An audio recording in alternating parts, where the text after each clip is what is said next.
அதுக்கப்புறம் என்ன நடு மயத்தில் கையை வச்சு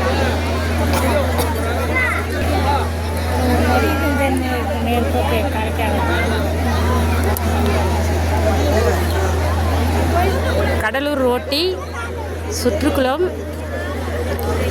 திரௌபதி அம்மன் கோவில் தீமிதி திருவிழா இன்னும்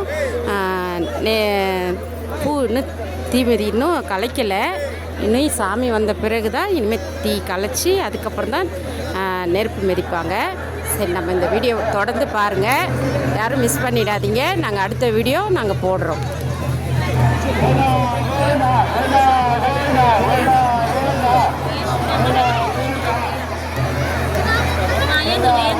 கூட்டத்தை பாருங்கள், இவ்வளோ கூட்டம்.